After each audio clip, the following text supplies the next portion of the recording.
the Asari were the first species to discover the Citadel. When the Solarians arrived, it was the Asari who proposed the establishment of the Citadel Council to maintain peace throughout the galaxy.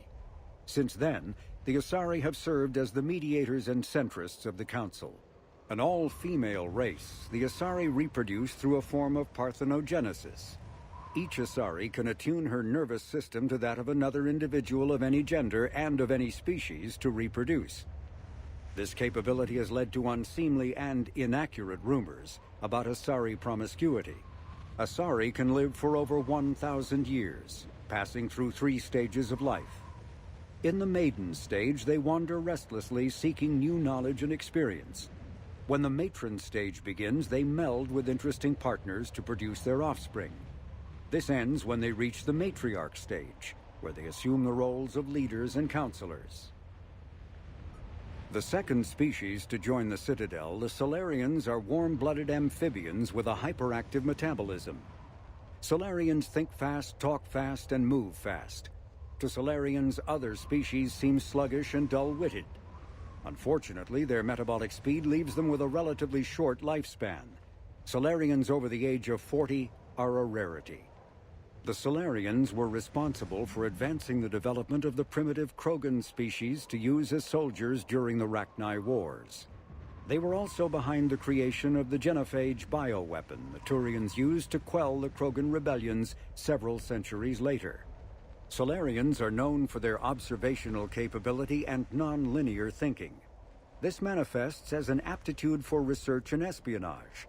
They are constantly experimenting and inventing, and it is generally accepted that they always know more than they're letting on.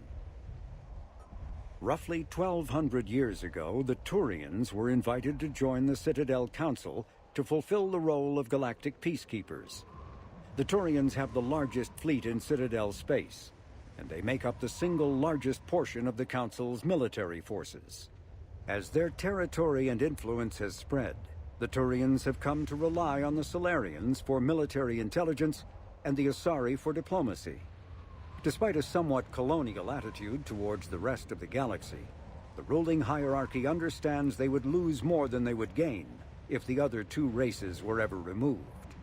Turians come from an autocratic society that values discipline and possesses a strong sense of personal and collective honor.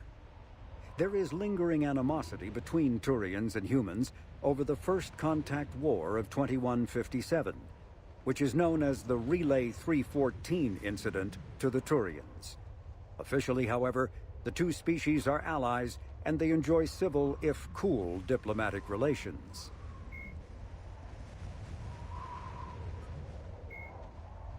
In the early 2160s, the Alliance began aggressive colonization of worlds in the Skyllian Verge, much to the dismay of the Batarians, who had been developing the region for several decades. In 2171, the Batarians petitioned the Council to declare the Verge a zone of Batarian interest. The Council refused, however, declaring unsettled worlds in the region open to human colonization. In protest, the Batarians closed their Citadel embassy and severed official diplomatic relations with the Council, effectively becoming a rogue state. They instigated a proxy war in the Verge by funneling money and weapons to criminal organizations, urging them to strike at human colonies. Hostilities peaked with the Skyllian Blitz of 2176, an attack on the human capital of Elysium by Batarian-funded pirates and slavers. In 2178, the Alliance retaliated with a crushing assault on the moon of Torfan, long used as a staging base by Batarian-backed criminals. In the aftermath, the Batarians retreated into their own systems and are now rarely seen in Citadel space. 2 centuries ago, the Hanar helped 375,000 members of the Drell race migrate to the Hanar homeworld Kage to escape the environmental extermination that had claimed the remaining 11 billion Drell. Nearly all Drell demonstrate tremendous loyalty to their famously reclusive saviors. The intimacy of their relationship, expressed in a formal socio-political alliance called the Compact, also results in extremely close personal relations, in which some Drell actually learn Hanar soul names. While most Drell reside on Kage, some assist Hanar off-world as envoys, researchers, co-investors, wayfarers, assassins, or otherwise, eager to help their saviors. For a century, galactic wisdom has held that behind any high-ranking Hanar hides a resourceful and fanatically devoted Drell. The omnivorous reptilian Drell possess an average lifespan of 85 galactic standard years. Having evolved on an arid planet, Drell face serious illness on the Hanar homeworld, especially Kepral's syndrome, a fatal bacterial lung disease. The Elcor are a Citadel species native to the high-gravity world Dakuna. They are massive creatures standing on 4 muscular legs for increased stability. Elcor move slowly, an evolved response to an environment where a fall can be lethal. This has colored their psychology, making them deliberate and conservative. Elcor speech is ponderous and monotone. Among themselves, scent, slight movements, and sub-vocalized infrasound convey shades of meaning that make a human smile seem as subtle as a fireworks display. Since their subtlety can lead to misunderstandings with other species, the Elcor often go out of their way to clarify when they are being sarcastic, amused, or angry. Dakuna's high gravity impedes mountain formation. Most of the world consists of flat, open plains, which prehistoric Elcor wandered across in small family bands. Modern Elcor still prefer open sky, and can become restless and uncomfortable on long starship journeys. The Geth are a humanoid race of networked AIs. They were created by the Quarians 300 years ago as tools of labor and war. When the Geth showed signs of self-evolution, the Quarians attempted to exterminate them. The Geth won the resulting war. This example has led to legal, systematic repression of artificial intelligences in galactic society. The Geth possess a unique distributed intelligence. An individual has rudimentary animal instincts, but as their numbers and proximity increase, the apparent intelligence of each individual improves. In groups, they can reason, analyze situations, and use tactics as well as any organic race. Geth space is located at the trailing end of the Perseus Arm, beyond the lawless Terminus systems. The Perseus Veil, an obscuring dark nebula of opaque gas and dust, lies between their space and the Terminus systems. The Hanar are a Citadel species known for excessive politeness. They speak with scrupulous precision and take offense at improper language. Hanar that expect to deal with other species take special courses to help them unlearn their tendency to take offense at improper speech. All Hanar have 2 names. The face name is known to the world. The soul name is kept for use among close friends and relations. Hanar never refer to themselves in the first person in conversation with someone they know on a face name basis. To do so is considered egotistical, so instead they refer to themselves as this one, or the impersonal it. Their homeworld, Kage, has 90% ocean cover and orbits an energetic white star, resulting in a permanent blanket of clouds. Due to the presence of Prothean ruins on the world, many Hanar worship them, and Hanar myths often speak of an elder race that civilized them by teaching them language. When the Asari discovered the Citadel, they also discovered the Keepers, a docile, multi-limbed insect race that seemingly exists only to maintain and repair the great Prothean station. Early attempts to communicate with or study the Keepers were failures, and it is now illegal to interfere with or impede Keeper activity. Because they are completely non-threatening, Keepers have become virtually invisible to everyone else. Similarly, they seem indifferent to other species, except for their tendency to help new arrivals integrate themselves into the Citadel. No matter how many Keepers die due to old age, violence, or accident, they maintain a constant number. No one has discovered the source of new Keepers, but some hypothesize they are genetic constructs, biological androids created somewhere deep in the inaccessible core of the Citadel itself. The Krogan evolved in a hostile and vicious environment. Until the invention of gunpowder weapons, eaten by predators was still the #1 cause of Krogan fatalities. Afterwards, It was death by gunshot. When the Solarians discovered them, the Krogan were a brutal, primitive species struggling to survive a self-inflicted nuclear winter. The Solarians culturally uplifted them, teaching them to use and build modern technology so they could serve as soldiers in the Rachni War. Liberated from the harsh conditions of their homeworld, the quick-breeding Krogan experienced an unprecedented population explosion. They began to colonize nearby worlds, even though these worlds were already inhabited. The Krogan rebellions lasted nearly a century, only ending when the Turians unleashed the Genophage, a Solarian-developed bioweapon that crushed all Krogan resistance.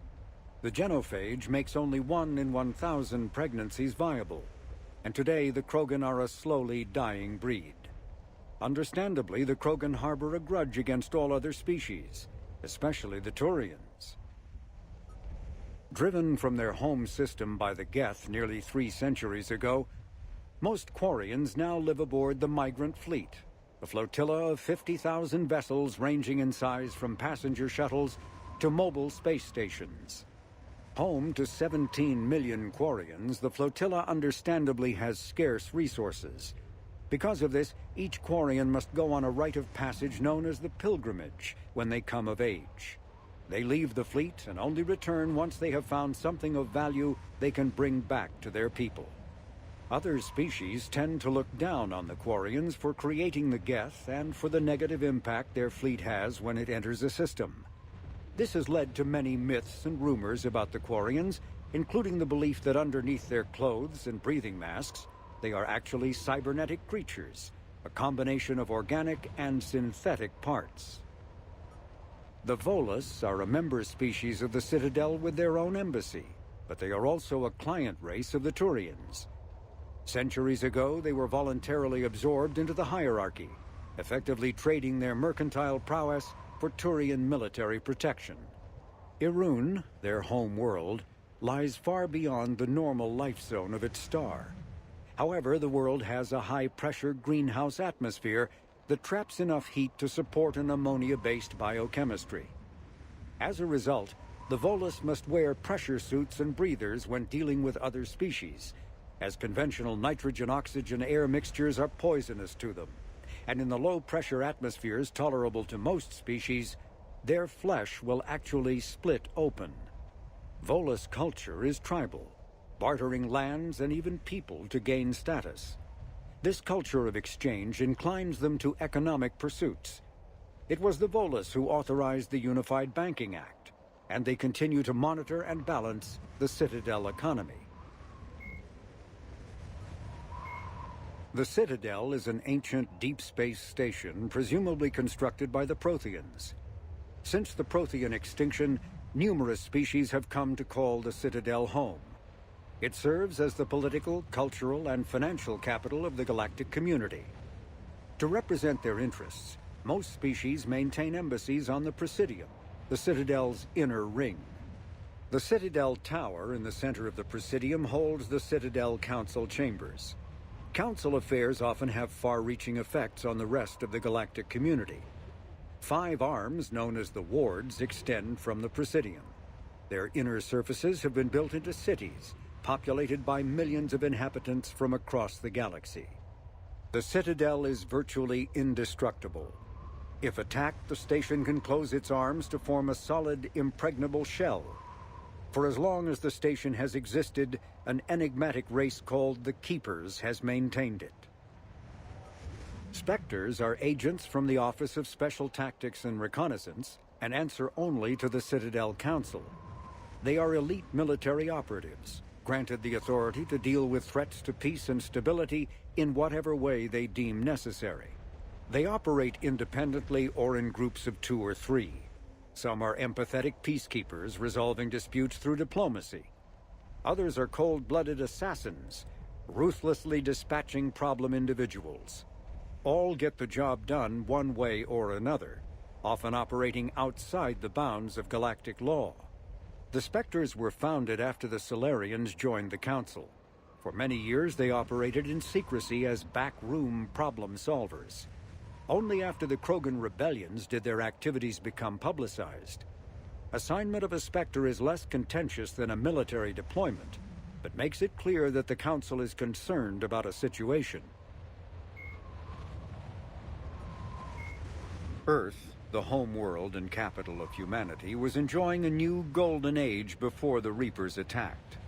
Disease, pollution, and other social ills were on the decline, thanks to technological advances and a wealth of resources from the colonies. Earth was an inspiration even to alien cultures, resulting in influence out of proportion with humanity's brief time on the galactic stage. The Reaper attack has put an end to any semblance of this former life. The great cities of Earth are storehouses of human DNA for the Reapers to harvest. Reaper gunships, capable of megaton-scale firepower, annihilated industrial centers in seconds. The militaries of Earth's disparate nation-states have retained only partial communication with the Systems Alliance fleets, leaving the planet's resistance efforts uncoordinated and vulnerable. The loss of the comm buoy network has cut off Earth's economy from the rest of the galaxy, sending shockwaves across galactic markets and a significant obstacle to receiving aid. The Systems Alliance is an independent supranational government representing the interests of humanity as a whole. The Alliance is responsible for the governance and defense of all extrasolar colonies and stations. The Alliance grew out of the various national space programs as a matter of practicality. Sol's planets had been explored and exploited through piecemeal national efforts. The expense of colonizing entire new solar systems could not be met by any one country. With humans knowing that alien contact was inevitable, there was enough political will to jointly fund an international effort.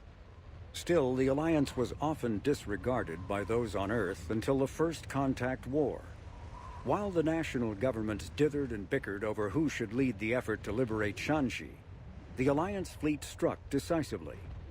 Post-war public approval gave the Alliance the credibility to establish its own parliament and become the galactic face of humanity. Admiral Stephen Hackett is a decorated officer in the Systems Alliance, currently assigned to Arcturus Station on the far side of the Sol Relay. In the battle for the Citadel, Admiral Hackett commanded the Fifth Fleet. Following that victory, he was promoted to head of the Alliance military.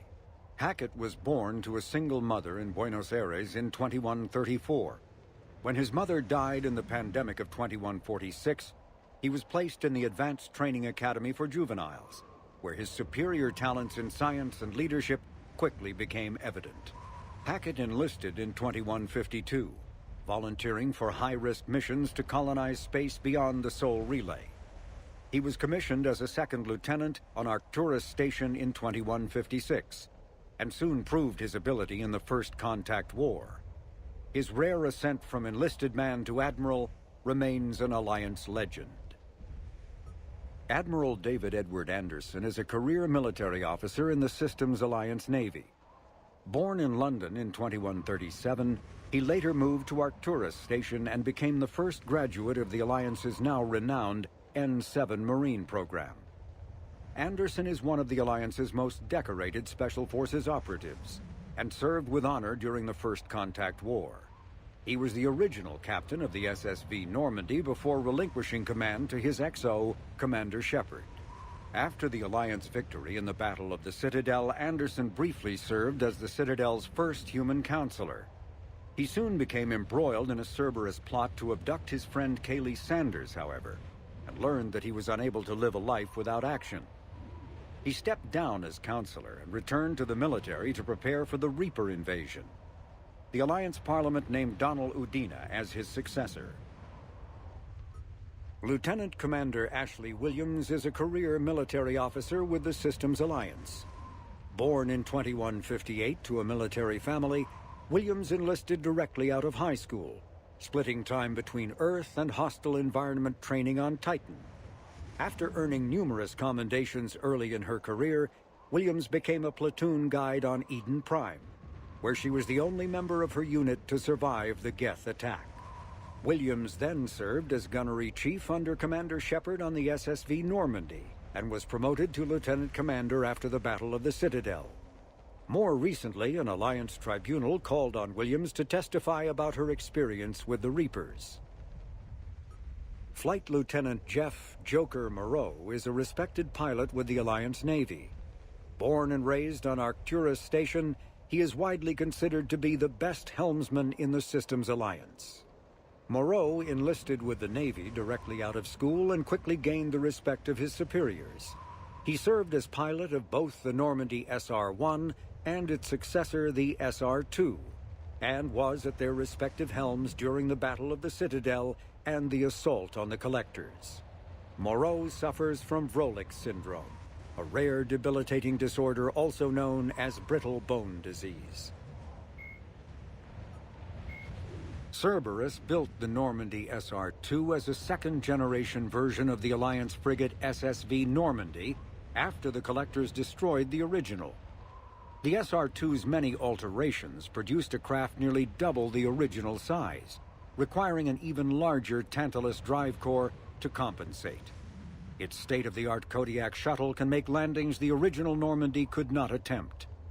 The Enhanced Defense Intelligence, an AI known colloquially as EDI, coordinates many of the ship's combat functions, assisting and even supplanting human piloting. The Alliance has recently appropriated and refurbished the SR-2.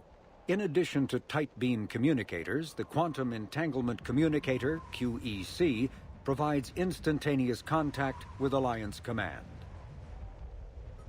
Asari-made Solaris armor can resist even the tremendous heat and kinetic energy of starship weapons. The armor is nearly unsurpassed in strength, because its central material, carbon nanotube sheets woven with diamond chemical vapor deposition, are crushed by mass effect fields into super-dense layers, able to withstand extreme temperatures. That process also compensates for the diamond's brittleness. Diamond armor itself has two limiting disadvantages. First, while nanotubes and CVD diamond construction have become cheaper in recent years, it remains prohibitively expensive to coat starships or aircraft larger than fighters in Solaris material.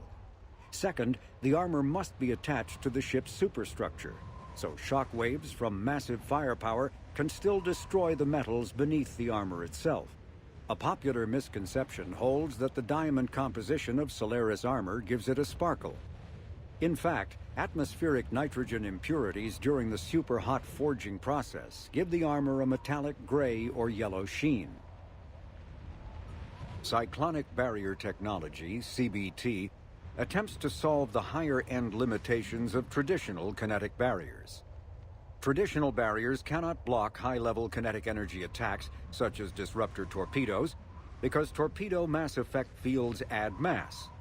The CBT violently slaps aside rather than halting incoming linear force.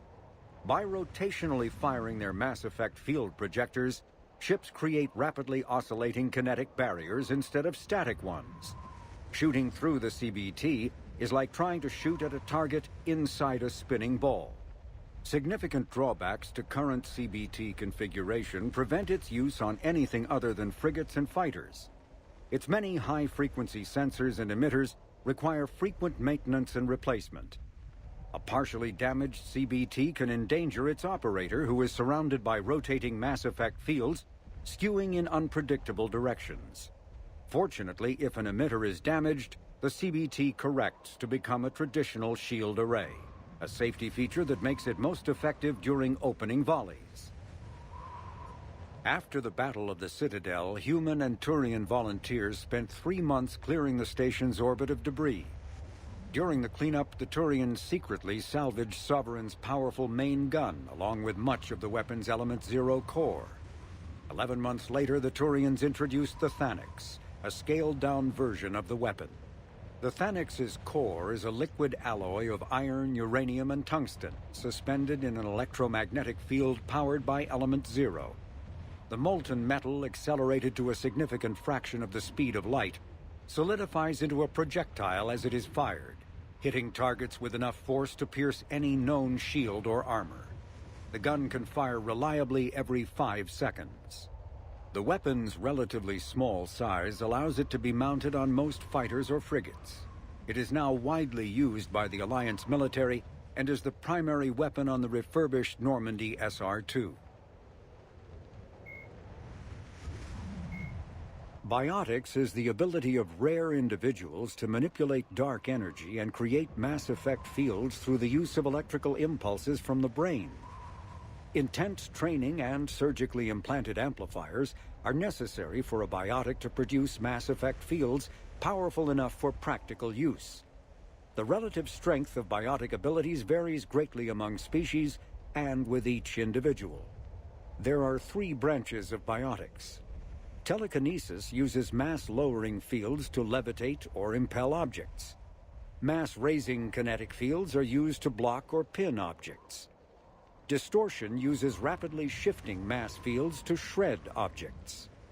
Most organic species are capable of developing biotic abilities, though there are risks involved.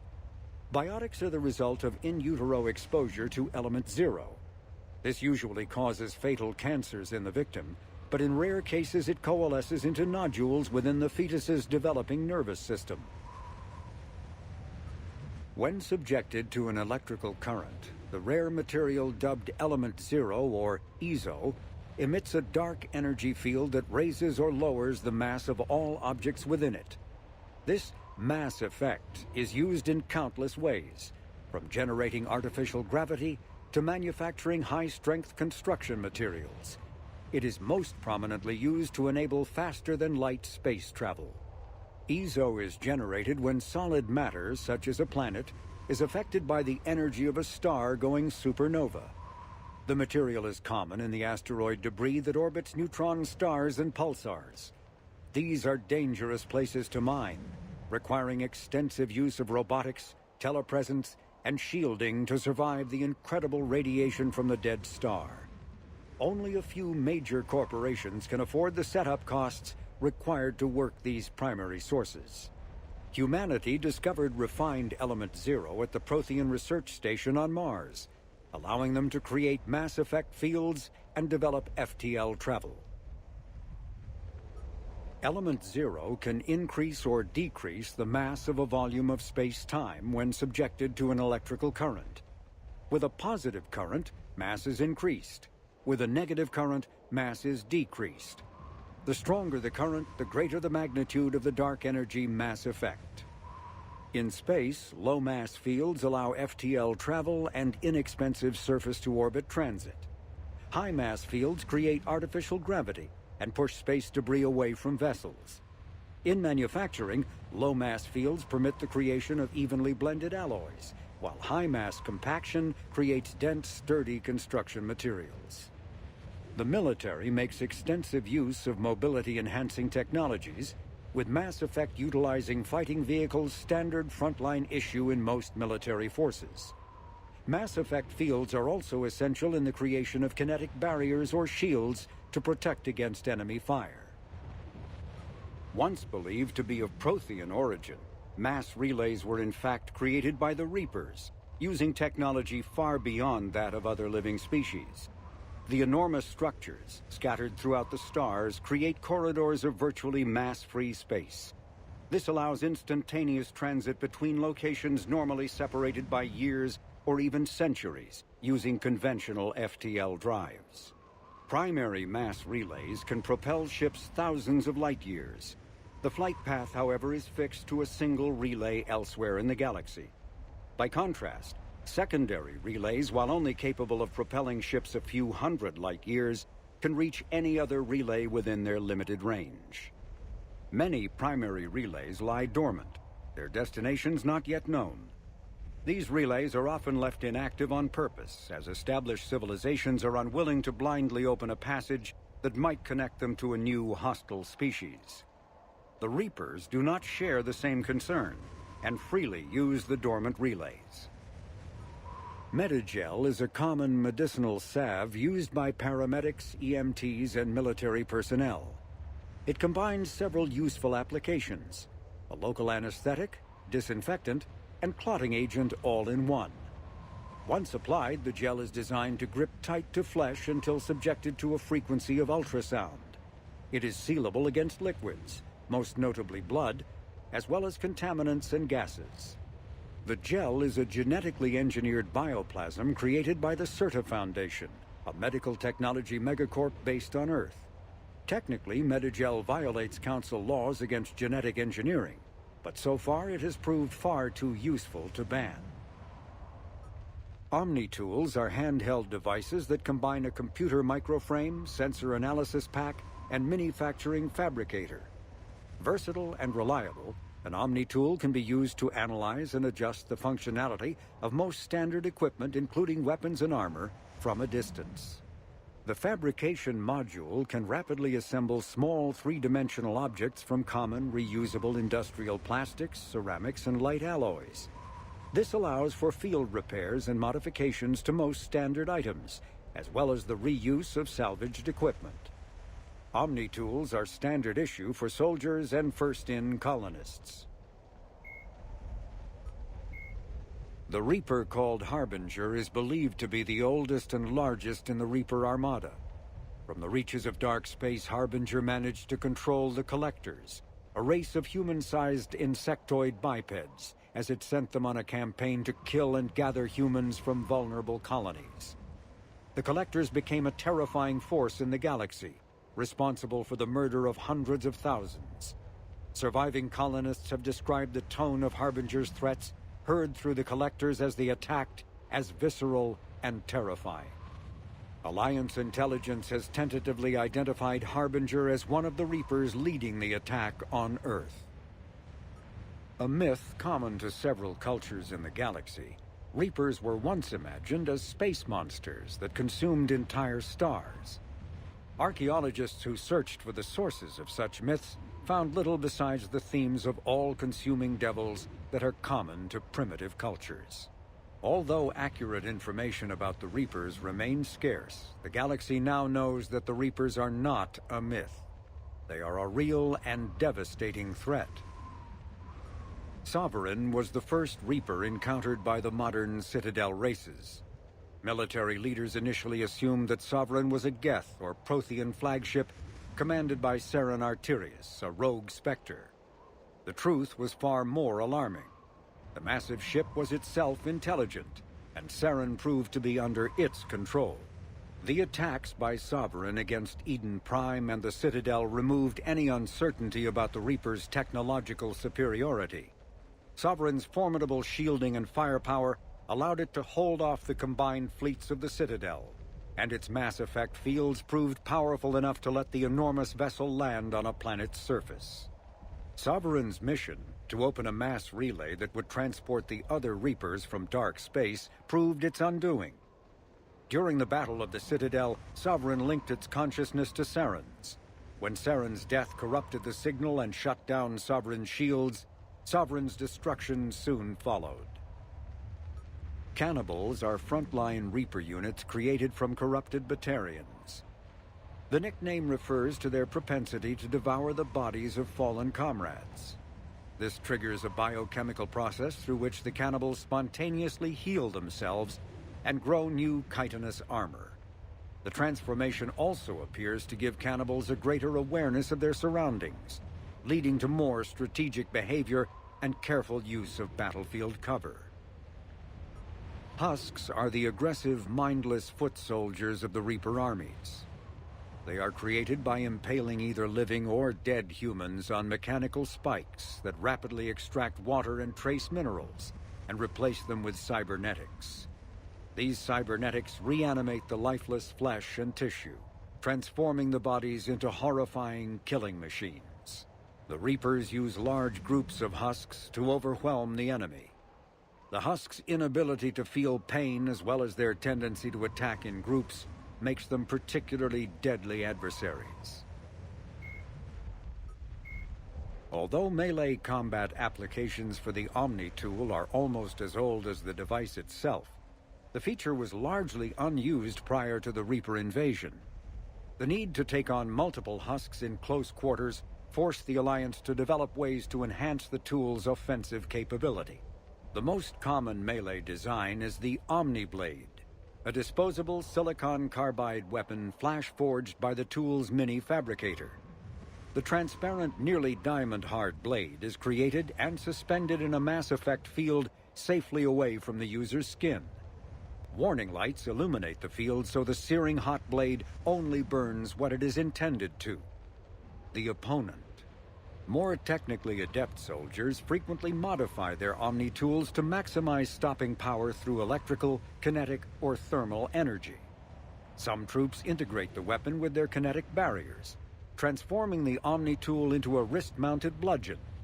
Others fabricate flammable gases, held in place by a mass effect field and ignited upon impact. All prove deadly surprises for opponents who expect a disarmed Alliance warrior.